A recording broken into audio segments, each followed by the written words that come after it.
So, hi, James. Hi, Ted. I want to thank you so much for doing this with me, and thanks to everyone at Punctum and especially Livy for setting everything up today. So, James, I recently read your book, Undoing Work, Rethinking Community, and it looks like we have a lot of shared sources of inspiration.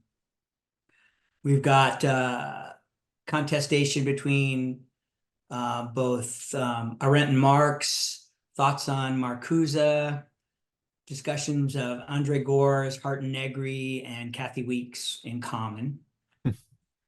Um, Also think that our projects are pretty complementary in that they're both about the trajectory of wage-based society, given the changing technical composition of capital in the post-Fordist neoliberal digital age. So um, I I focus on what I call the post-work political imaginary. Um, I use that to describe characteristics, features, and notions that have to be thought of, in my opinion, as central to a politics of refusal of work as we know it. Um, if I have it right in undoing work, you're concerned with the specification of a new social ontology, one appropriate to a post-work society.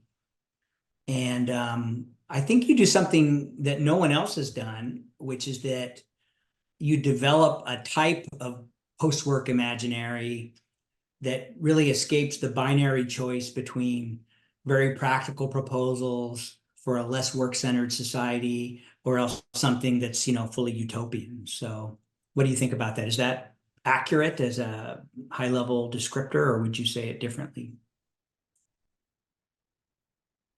I think that's about right. I mean, I think I've always tried to, I think I've always tried to, you mentioned Marcuse and just thinking about the tradition that he's from and thinking about what he writes about critical theory and sort of the attempt to try to find within the present order things that could be levers for emancipatory change. So I think to the extent that I engage with sort of policy issues and I talk about like universal basic Mhm. income and flexibility, for example, I'm looking at those as things that are already in play to some extent. I mean, at least they're Right. being talked about.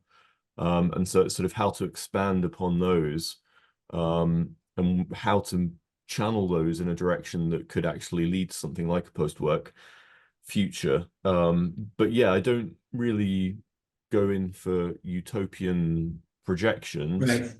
although I am quite fascinated by those and I do Me enjoy too. seeing Yeah. those. That's just, I think at the time that I was writing, I felt maybe a little bit more opposed to those or didn't see it as particularly fruitful to try and write another one of those. But I do think they have value, actually. I think just for stimulating, you know, thought and for inspiring people and giving them something to hope for potentially.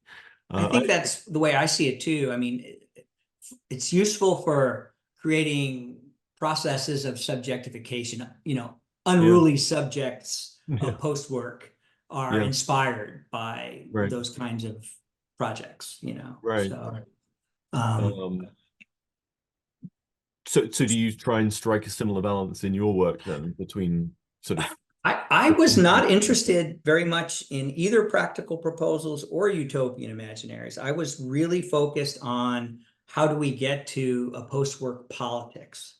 Hmm, And so it was really focused on a political question. How do we get to, um, a kind of, it was focused on a politics of, how do we get to a politics of struggle around this, as opposed to, the suggestion of alternatives and that kind of thing. So that's where my book was oriented. and What, how would you yeah, situate the politics of refusal or post-work politics with regard to organized labor, for example? I think that,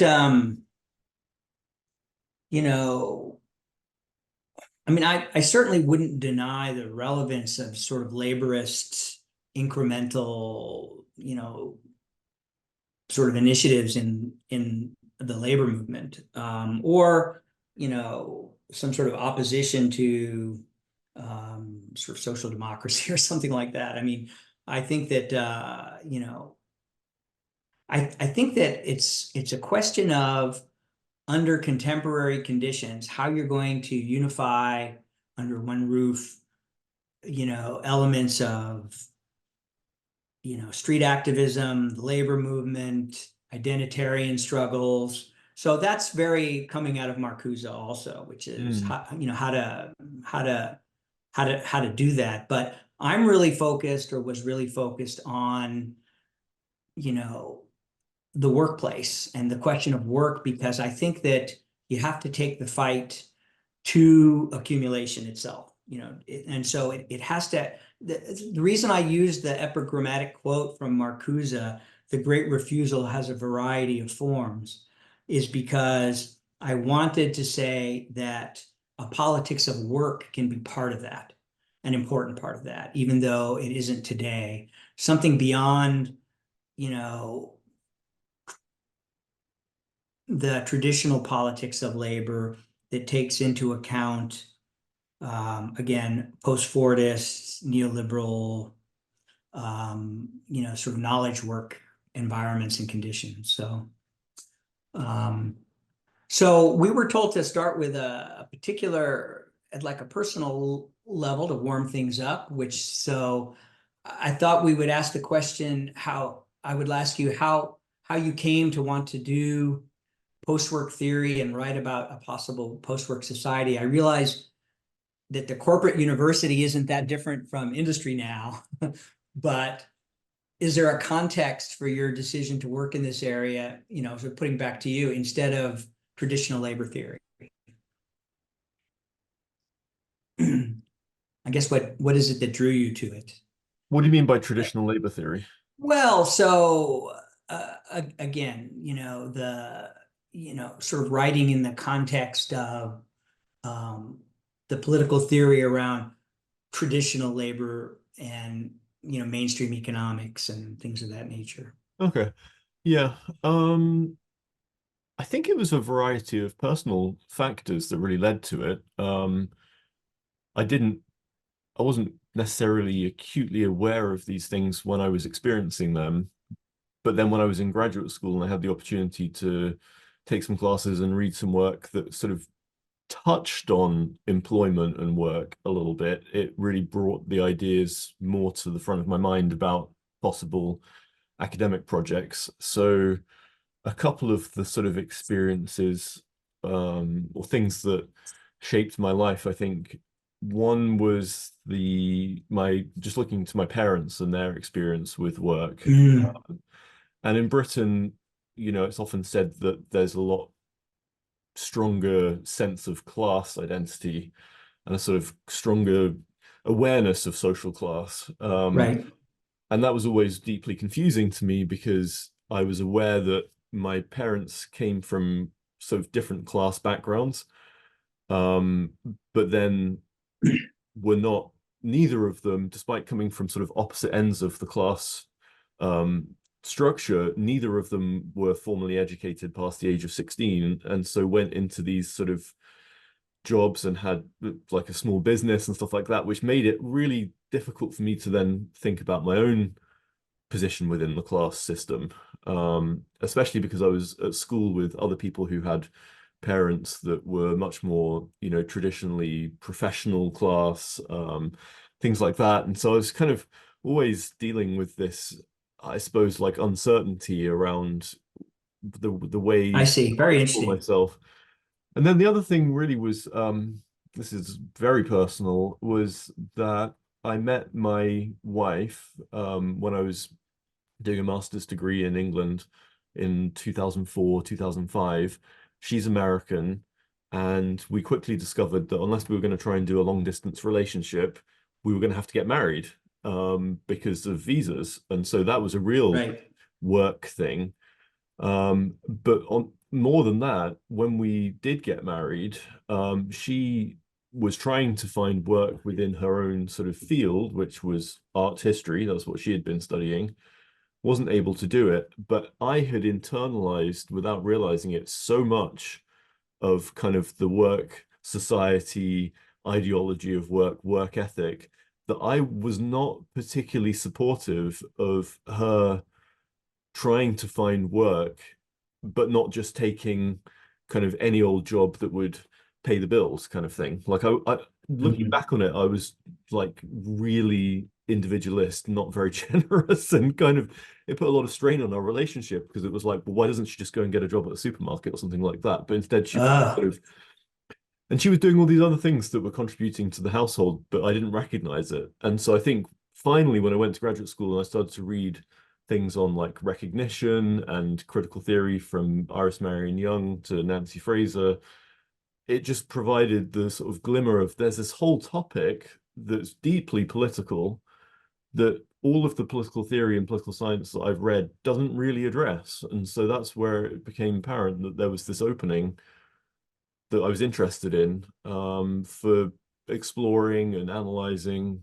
Um, the post-work stuff really came as a result of just thinking that this isn't good in various ways. It's like, and I think Kathy Weeks's book came out right when I was starting Yeah, my dissertation. And that was Kathy, 2011, I think. yeah, and Kathy Weeks is actually a student of my dissertation advisor. She was my dissertation advisor's first doctoral student. So we have that in common, although I didn't meet Kathy Weeks until quite a lot later. But her book obviously was really influential as well. And I remember thinking, oh no, she's written the book now. What do I do? Because like she's done it better than I ever could. And you know, what else is there left to say about this? Obviously, there's a lot left to say about it. So yeah, I hope that's You not. know, it was interesting what you said about sort of the divisions of class, and I sort of laughingly refer to myself as an organic intellectual of the professional managerial class because I have this weird intersection which kind of led to the book, which was that I have PhD level training in philosophy. I had a lot of years involved with activism, and I spent 20 years in industry as a high technology, manager of very complex social programs and things. And so it was the collision of these experiences in a way that led to this feeling that I had something to say at the interfaces of all of these different Mm, things.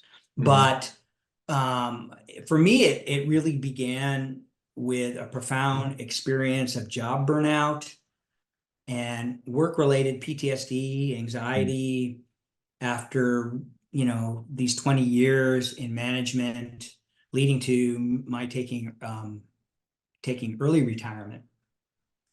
And I actually retired in January of 2020, just as the pandemic was starting to break. And so this mm. is very much a pandemic book. Everything I thought I was going to do in my retirement was up in the air, and I was forced to, sit and think about and do a lot of writing about things. And this is how it sort of started. But So my working life covered that entire recent period where organizations became caught up in really intensified global market competitiveness and manifested these external pressures internally at work via what Frederick Lordon has called new managerial forms of enlistment in the service of perfect collinearization. I love that expression. And he used that as a way to explain how constant, sort of metrics driven policing now demands just a complete and total alignment of the employee with management objectives, and the kind of impact of that as an overhead over time on employees, particularly people who are knowledge workers. So you end up with being in environments where employees are told that nobody is doing enough or well enough or fast enough. And, that, the mobilization has to be total, that everything is in sprints, open-ended 90-day sprints for the rest of your life. You know what I Yeah. mean? So I very much, my career sort of, experienced that. And I had a lot of time where I wanted to reflect on it. And that's what kind of led me to begin to work in that area. But then I began trying to universalize and say, okay, I'm writing out of a particular experience of particular kind of worker belonging to a particular class. Is there something, that's happening more broadly with respect to work that either can be generalized or can be explained in a way that's inclusive in terms of its differentia of a lot of different kinds of experience? And that's what kind of led me into the work. So I had a lot of questions when you were saying that. It's really interesting. I mean, did you so one question is, I suppose, did you understand at the time that you were doing it, your early retirement, to be a form of refusal of work? Would you say that you sort of applied that concept to what you were doing? Or would you now I think after, after I think immediately after, it was. I yeah. had so absorbed myself in work challenges as a kind of offset for not having done what I wanted to do originally, which was to become a philosophy professor. And so work was incredibly challenging and absorbing and interesting, and I threw myself into it, but it also became overwhelming, exhausting, and I began to realize that there were things about my work experience that were changing my personality and that were making me, how should I say, become a less compassionate person, a more competitive person, angrier. And I realized all that after I stopped working, and then I became kind of feisty and started thinking about, just like you said, this should not be, there has to be some other way, that kind of thing. That kind of sort of gut response led into the work. So. And so had you been reading this type of scholarship and literature that influenced the book? Had you been reading that before your decision to retire? I had not. Obviously I had, I was in the PhD program at the New School for 10 years. So, I mean, before I went into work, I started work in my early 30s. So I had been at the game for a long time. And so I had a framework for thinking about it. But I had also made observations about work, the entire time I was experiencing it, particularly because the environment had changed. I was in Silicon Valley and on the front line of a lot of what was going on and experiencing. So yeah, it all kind of came together in a kind of a fusion around my book project. So I wanted to ask you, this is another kind of starter question. When I wrote my book, or rather since, it's become clear to me that post-work is a really challenging thing to talk about with people.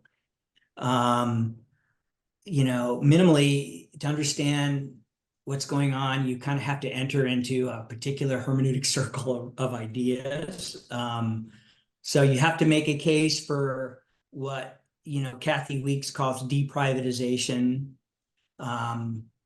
You have to get someone to accept that contemporary work is a legitimate topic for some level of philosophical and political contestation to begin with. And to do that, you have to raise the notion that work is something historically constructed, and that modern work is something very unique and specific in the human history of work. Wage work in the work-based capitalist society is a unique kind of a configuration in human history. And then to do that, you have to overcome what you call naturalization, or what I call, following Mark Fisher, capitalist realism. Um, uh, you know, so you have to confront, work society's powerful ideology, the work ethic, and how, this dogma nevertheless sort of trades on a number of legitimate, sort of social impulses and stuff. So it's pretty complicated to find a kind of entry point without going through a couple of these revolutions with people when you start talking about it. Have you found something similar to that? Or no, that was a Um, long-winded, but no, in some ways, I actually think that part of what you're talking about, and when I think back to reading Kathy Weeks and like that idea of deprivatization, I think part of it is because of the way that disciplines in academia have defined themselves. So, um, I think as academics and as people within disciplinary fields, we might struggle to see how work is political, for example. But I've actually found almost the opposite. If I talk to people who aren't academics, a lot of this makes perfect sense. It's almost as though it's when you put on those disciplinary blinders and you start to think, well, and I'm coming from a political science right. background. Political science is about states, it's about Yeah. regulation, it's about parties, right? Maybe it's about unions, but even that is, traditionally not so much within sort of the mainstream bread and butter of political science. Like from that perspective, it's hard to sort of make the leap and talk about, well, work is something political. But I think just talking to people outside of academia, I haven't really had that experience. Interesting. I really have. Maybe because I'm in Silicon Valley and everyone's a true believer, or at least they Well, used to be until recently. I will say though that I think it's one thing to say work is political and ought to be seen as a matter of political contestation, and even to point out to people if they hadn't really thought of it before that the way we work now is obviously historically contingent and that things have been different in the past. I think it's one thing to point all of those things out, and usually people are quite, in my experience, amenable to all of that. The harder part is when you talk about post work, because obviously that raises Yeah. a lot of questions about who's going to do the work. Does this mean that we're not working at all? Um, Right, I right. think that particular concept within all of this, within this broader landscape, that is a bit complicated, and I think maybe even not the best phrase Yeah. or the Yeah, best I term. realized that too. Yeah. Same with the refusal of work as well, actually, which like, Kathy Sounds Weeks, like no one wants to work. No one's gonna yeah, work. right. Which Yeah. I don't know. So, Yeah, it has an operaismo workerist heritage, hmm. and so you have to introduce people to that experience, that historical context to understand, you know, what refusal might be about as opposed to petitioning for, better working conditions, supplemental pay, Right. those kinds of things, right? So I mean, the way that I think about it more and more, in my current writing, I think I tend to use the phrase refusal of capitalist work. Um, Not to say that socialist societies in the past weren't work centered, because they were. Not to say that socialism would necessarily overcome the work society or productivism or anything like that, but because I do think that there's some work, obviously, that needs to be done and that needs to be respected and valued, that whatever we do is going to remain. And I so, have a phrase that I use throughout, which is refusal of work as we know it. That's how yeah. I say it. And I think I got that from Peter Fleming, where he kind of repeated that a couple of times. And I thought Hmm. that's a way of putting a conditional on it that Hmm. helps, Hmm. so and Yeah. I use that. So maybe we could talk about, to get to post-work society, we could talk about work society for a minute or two, or maybe a little Yeah. longer. So to call a society work-based, or to call it wage-based, is to say that work provides the primary modes of what you call in your book, functional and social integration. and however imperfectly that it does so. So there's kind of agreement from everyone from Marx to Arendt that the modern age has effectively reduced the concept of work to wage labor, and that work, so understood, is essentially labor power sold to an employer as a commodity in the labor market, right? And so that's kind of a start point for talking about the work society. Would you agree with that as a reasonable start point? Or Yeah, I absolutely agree. I mean, I think for me, reading Andre Gorz was the key turning point in all of this, though, because although Arendt does talk about, like, what is it, society of job holders, I think is a term that she has. Um, it was reading Andre Gorz, and I don't remember how I came across him, that I really came across that work-based yeah, society, work society. And it was just fascinating how clearly he laid it all out quite early, and how people hadn't really, again, perhaps because of he was kind of an academic outsider in many ways. Well, was not an academic, but you know, right. it hadn't seemed to have that much influence on at least political science and political theory. It could be good to have a Gore's reprint through Punctum books, even. Yeah. Some of the books are hard to come by. Hmm. And they're great books. You know, Yeah. yeah. Um, Yeah. So when we talk about, functional and social integration, one is integration into society, the other is integration from the point of view of community, as you put it, I think, in mm, one place or another. But at the level of functional integration, it's everybody has a job, and as a result of having a job, you're able to buy the things you need to reproduce the means of your existence, and you achieve whatever level of social recognition that you can or might based on your position in the economy or in the labor market, right? I mm. mean, that's one of the basic ways of thinking about that from a functional point of view. Yeah, I think so. Yeah, And just this notion that if society and the ways it distributes resources and produces those resources in the first place is heavily mediated by the market, then the way that people are going to be contributing and incorporated into that is also going to be through the market. So it's going to be through the sale of their labor power, basically, such that if you're not doing market-based work, you're not directly contributing, and so you're not a direct member yeah. in that sense, right? So, and that's where sort of the outsider status of, you know, disabled people who can't work or the elderly, you know, come in because they Would, are on the fringes of that.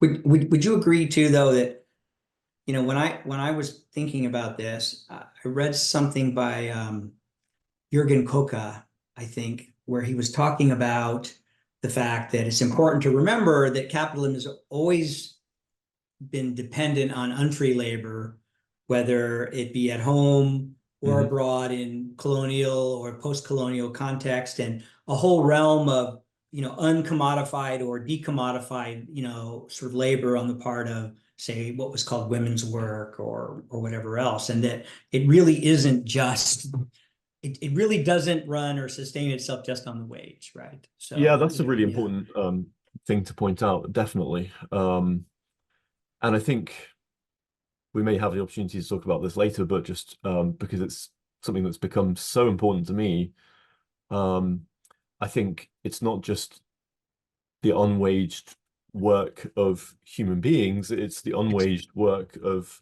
the whole natural environment as well that capitalism is yes, exploiting. And this is where I think there's a really nice alignment that can be made between post-work and multi-species justice or multi-species communities.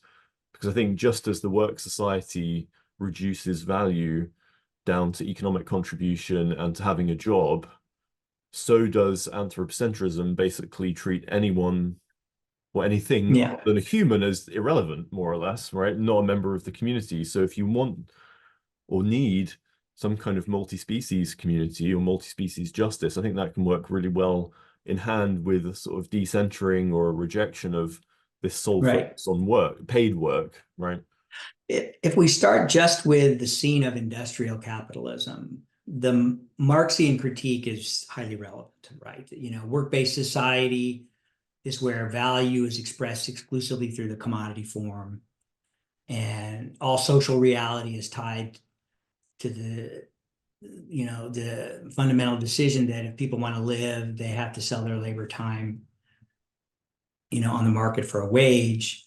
And so this is not to, there's got to be a moment where we recognize the achievements of bourgeois revolutions, right?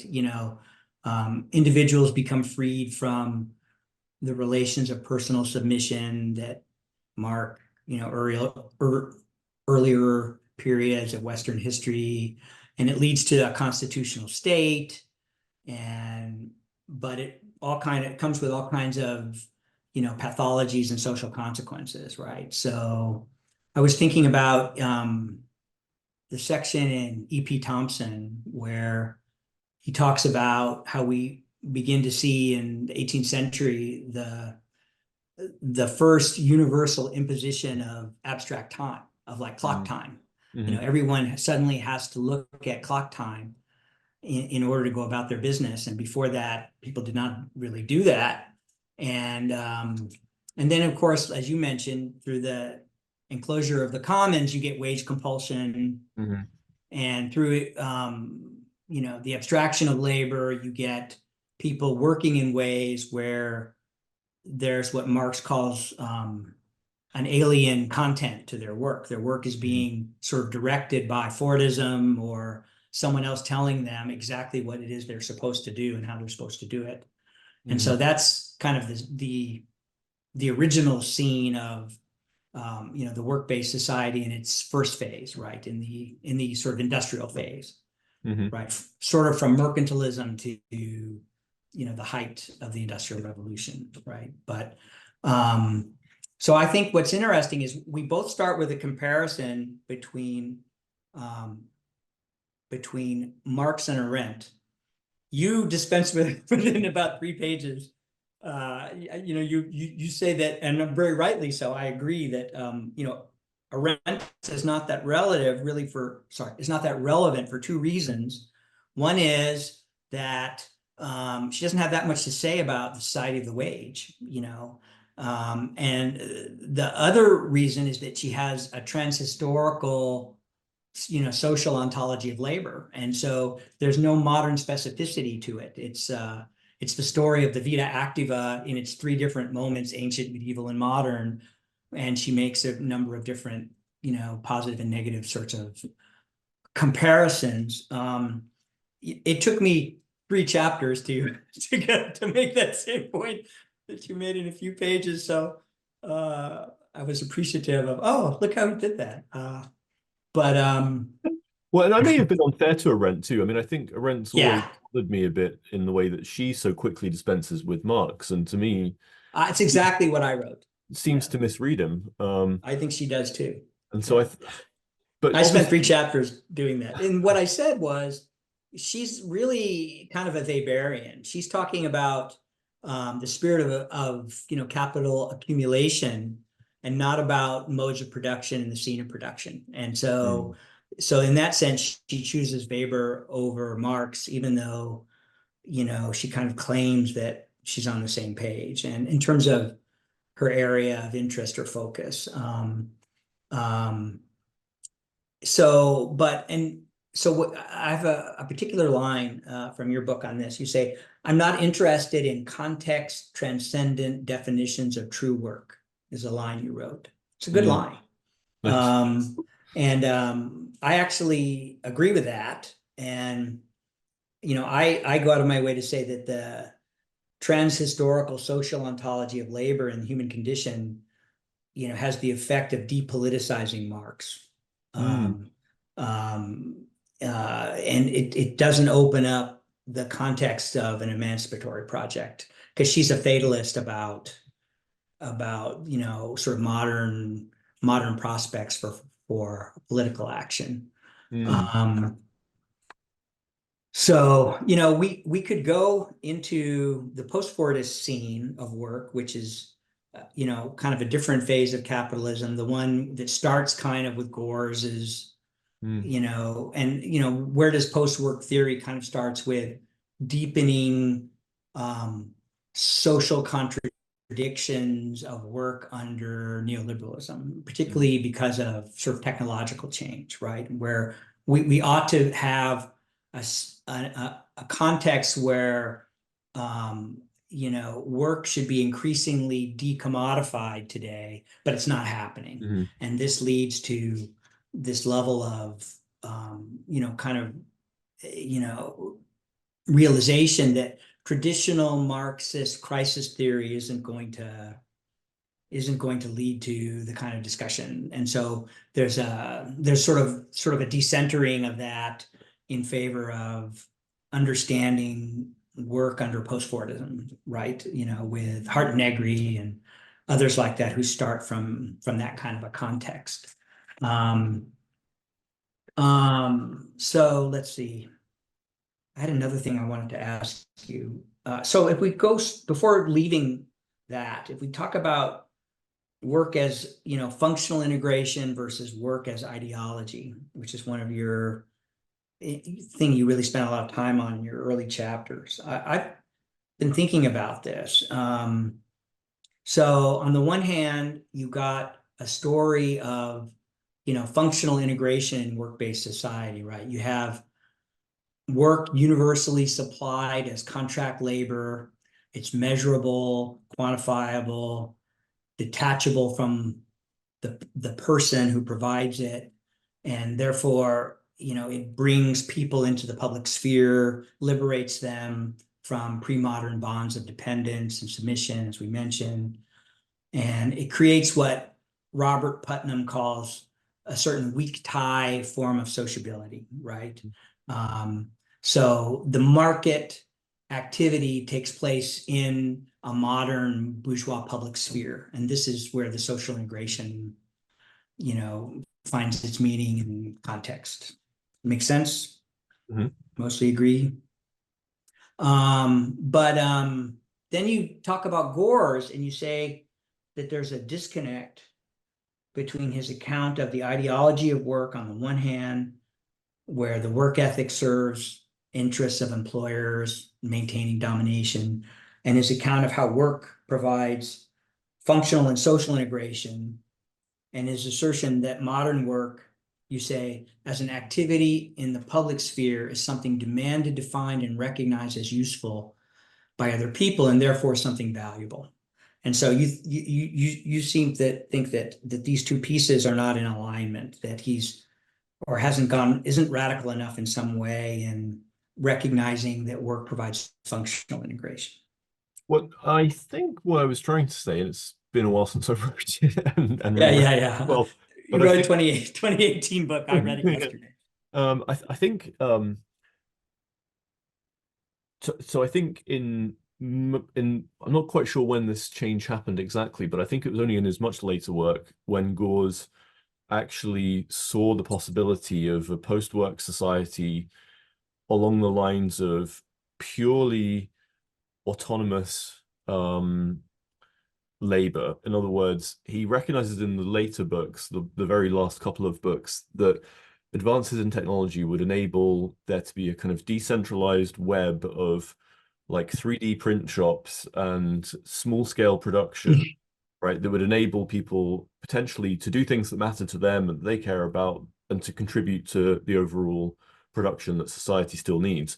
Up until that very late stage in his career, Gore's maintained the belief that what he called macro social labor, which would also be Mhm. directed by other people, so would be in some measure alienated, was to some extent both necessary and desirable. And I think what I was trying to get at in that first chapter is that he recognizes that functional integration happens in work societies, but he also thinks Mhm. that it's kind of good. And my point was that that affirmation of functional integration is somewhat at odds with his critique of the ideology of work, because the ideology of work is all about, you know, like you've said, Yeah. but of pitting workers against each other, making them compete for scarce jobs. That serves the interests of employers. You know, and he's very critical of that, yet at the same time, sort of still seems to hold out this belief in the value or the merit of functional integration. And so I think he's sort of, in a way, that's I think you're right, like not I, radical enough, but in a sense, like not thinking about a way that we could imagine and enact community differently than through the integration of subjects through their work. I mean, my first reaction to this point, which is a very important point because it's kind of the precursor to your description of modern work's particular social ontology, and then Mm, your discussion of alternative, forms, because it was interesting to me because in Habermas's first book, Structure and Function of the Bourgeois Public Sphere, he explores this as a dialectic between functional integration and ideology, and it's clear that for at least a long period of time they were both true, mm, so it's both functionally integrative and also an ideology, and it functions as both at different levels, right? mhm, And mhm. so I guess it just never occurred to me that modern work wasn't both ideology and functional integration. And so That's a good point um too, because I mean, Gause is also writing about the way that that promise of functional integration is evaporating under current right, conditions. to me So, that's what matters, is looking under contemporary conditions how it continues to collapse and be, sort of dissolve, rather than the question of whether or not there was a phase where it was functional, which mm, Habermas says it was in the earliest phases of mm, the constitutional state before high industrialism. He says it's both ideology and more than ideology, that there are certain normative elements at play that have the potential to integrate politics and morality in the self-understanding of the bourgeois class or some such things, and that all goes by the wayside once you get workhouses and mm. all of that. Yeah. But I just thought that was interesting. Uh, I mean, I don't doubt that today we're living under the condition of a collapsing, what I call occupational pseudo public sphere. So the way I talk about the public sphere today is that, whatever the public sphere was, in the, sort of bourgeois, sort of liberal capitalist state, it's highly degraded, and we're in a kind of pseudo occupational version of that that's now also breaking down. And so I have a whole discussion of that in my book. But so for me, it's enough to say that it's that the that is functional in some ways and pure ideology in others, and that the integrative function has been breaking down for a long time Mhm. via both job loss and the loss of a properly public sphere of civil society. So seem Yeah, I would agree with that. reasonable. Yeah, I think so. I would Um, also say, I mean, functional, you always have to ask functional to what? right. Um, and obviously the societies that that has operated within have always been maybe even more than they are now, hierarchical, exclusionary. And one thing that I Yeah. kind of, Ideological also, right? Because yeah, it's a right, self-understanding, a diluted self-understanding of a yeah, certain class about what they're about and what they're doing, exactly. right? And so Yeah. I was also thinking about my current work and things that I've discovered, authors that Mm. I've discovered, and just rereading classic works. I've come to see as well the attachment to work and productivity, whether it's paid work or not, actually, as an element of colonial modernity. So Mhm. you read, John Locke, his famous chapter 5 of the Second Treatise of Government, I was going to bring this about, up, by the way. all about property. It's all about that's great. It's all about how labor adds value, creates value, and makes things of value, you know, nature is providing sort of a small portion of value, but human labor adds significant amounts to it. But it's also this kind of connection with rationality. And so there's a rational use of labor, which, sorry, a rational use of land and resources, which is about exploiting them and creating more value.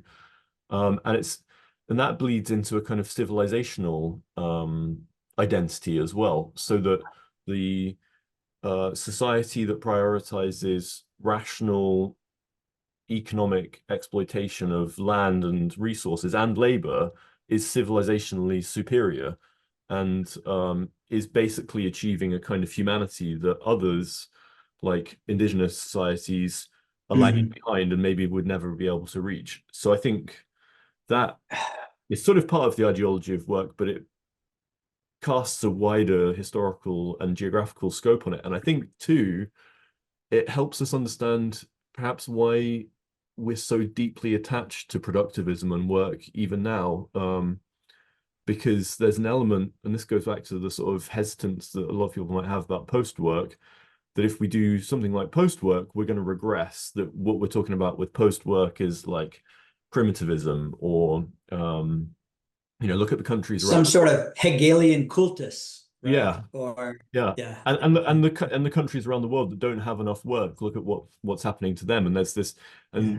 Alain Badiou writes about this a lot too, about the sort of, I think he calls it conservative materialism, where sort of members of the global middle class desperately try to differentiate themselves from the global poor by kind of buying into this consumerist lifestyle, right? To make us feel like we're not like those others who, you know, in the global south are, you know, without work, without access to bare necessities and certainly luxuries. We only have a few minutes, and I want to get to ideas about post-work society. But before that, you know, when you talk about a broader context for you know, the discussion of, you know, so-called modern functional integration, I was thinking when you mentioned Locke that you know, individualist individualist social ontology pretty much coincides with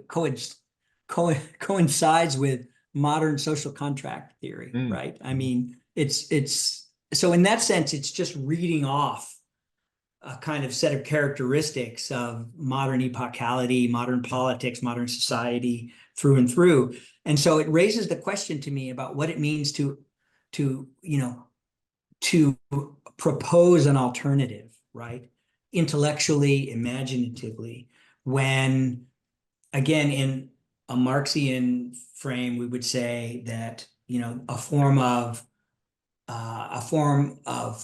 economic activity, production is what creates a certain kind of society. So it's historically embedded. It's not like we can just have a different one, right? So I'm just wondering if there's a kind of a formalism associated with you know, proposing alternative ontologies, or whether, I mean, how I guess what is the ontological significance of a social ontology, I guess would be the way to put it.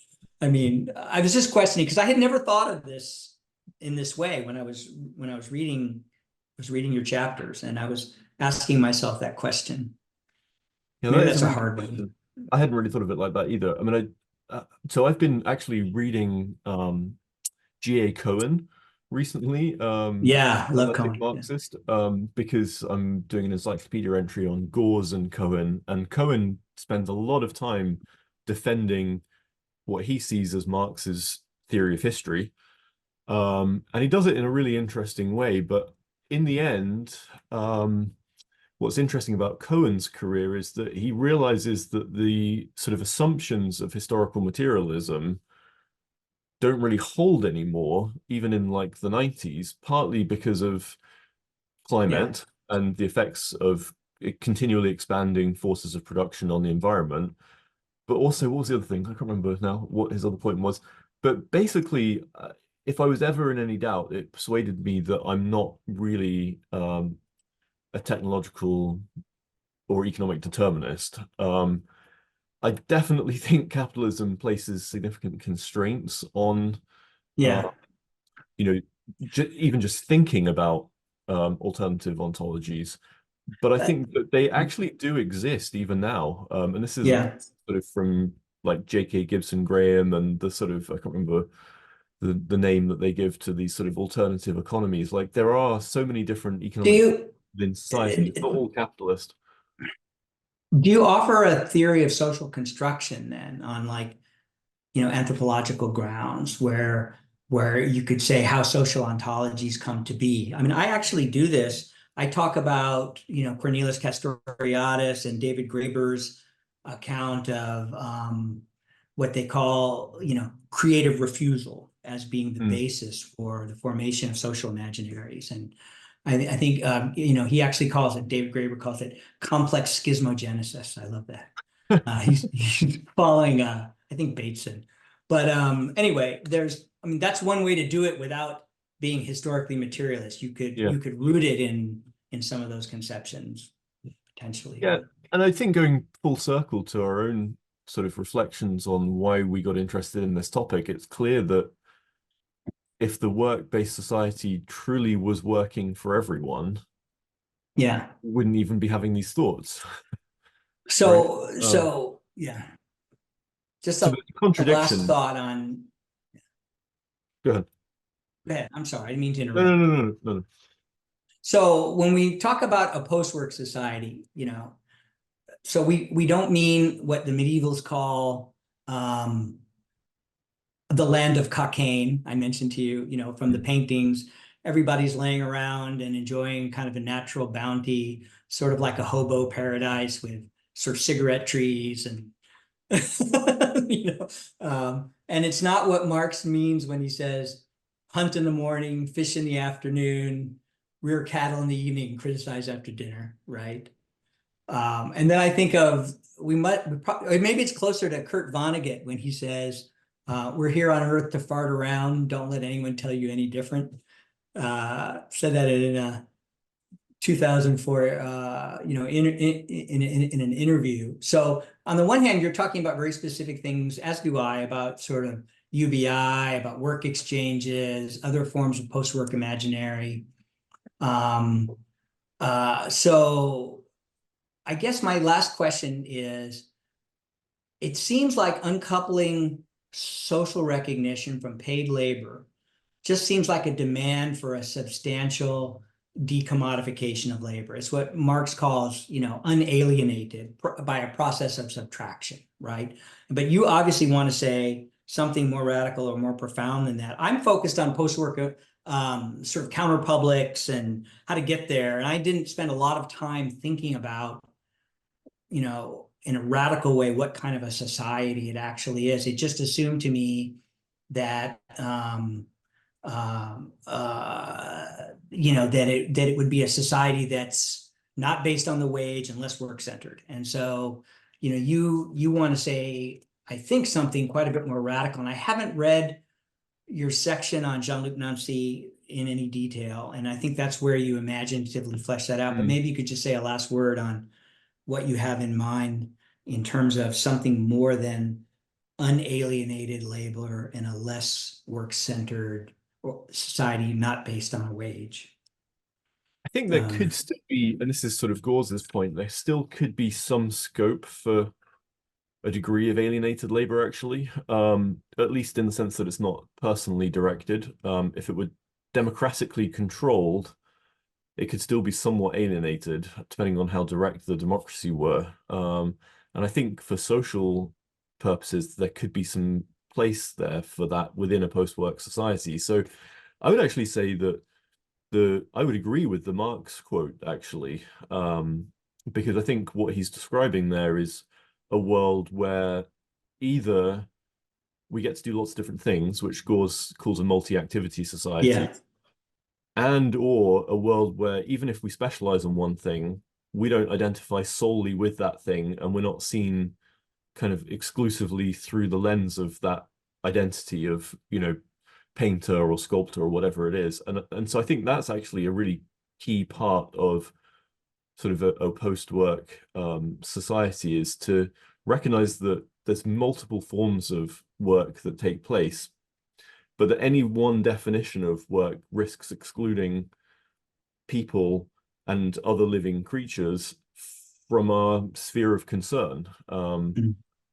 And the sort of basic point that Non-C makes is that community is not something that we construct, it's our fundamental condition as beings. And so we don't need to look for ways to integrate sort of putatively individualistic atoms into something like society. Right. We're already in it.